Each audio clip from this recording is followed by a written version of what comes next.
Oh, it's a cold one out here this week, isn't it?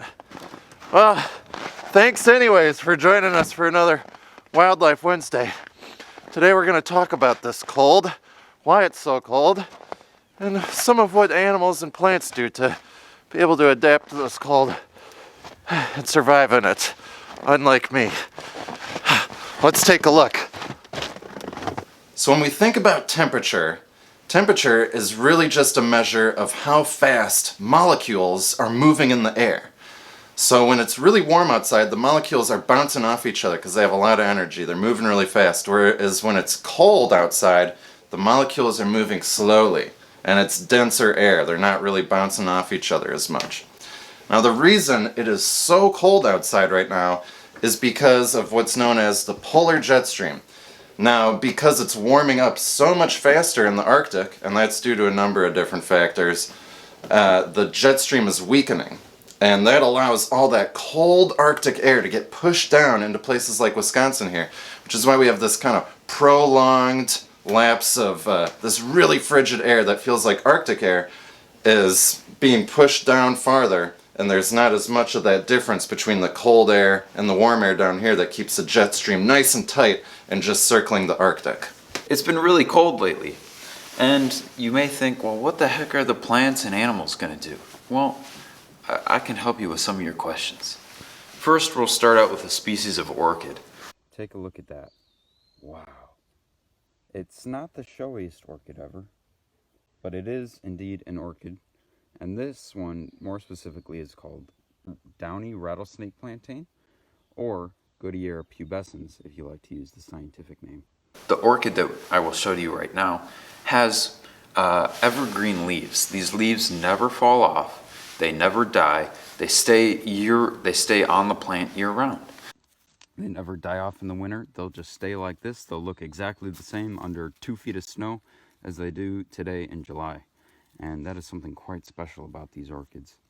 Even when the sun hits it, just a little bit. Let's say it's 25 degrees outside, but, a beam of sunlight just hits those leaves and warms up those leaves just enough.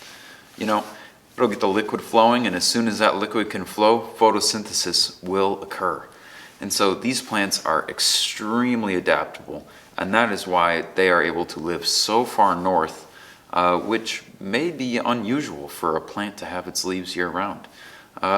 But these ones can handle it.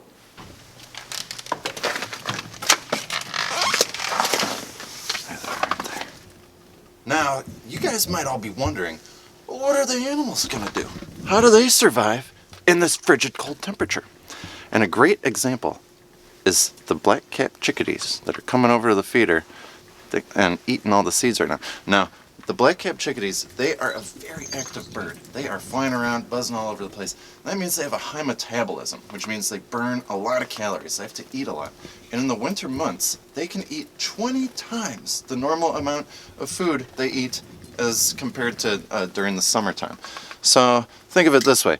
If you, during the summer, have breakfast, lunch, and dinner, these chickadees, during the wintertime, that'd be like you having triple breakfast, lunch, second lunch, double dinner, second dinner, and supper, all in one day. That's a lot of food. But they need that so they can keep their metabolism going and stay warm. That's why they can go through about 3 silos of seeds in just one day. That's wild. Rawr. Now animals like this black bear here have a little bit different technique as opposed to the black-capped chickadees, where they eat a lot of food in the autumn months, right before winter. And once they're eating all that food, that kind of translates into them growing these big winter coats that they use when they're hibernating. So generally bears will have a lot thicker fur in the wintertime than they do in the summertime. And that's kind of like what I've been doing here, is just putting on lots of layers of clothing to keep you warm as you're outside and out and about. Now bears they generally stay hibernated for most of the winter, but they need all that food so they can burn through it as they sleep in the winter, and that also translates into big, heavy fur that they use to keep warm while they're hibernating. Now other mammals, like this here Pulsum, do the same kind of thing, where they eat a lot during the winter and autumn months to maintain that big, fluffy coat of fur. Now, possums don't really hibernate. They will come out during the winter, and as they do, you can kind of tell that they've got bigger, shaggier fur, more layers of warmth to keep them warm as they go foraging for food. Now, before you guys get outside this winter, especially in this cold, make sure you bulk up. You know, just like the bear, just like the possum, you know, get on a nice little fur hat, get on some thick winter gloves, you know, do anything you can to stay warm, you know, maybe eat a little bit more too, you know, bulk up for the winter, can't hurt a little bit, you know. Make sure that you are getting outside still. It's cold, it's awful, but it's okay. You can just put on a jacket, put on some gloves, get outside, go for a walk around the block. Enjoy your time out in nature. I think that's just about all for this week. But of course, tune in next week for the next Wildlife Wednesday. And as always, Stay classy.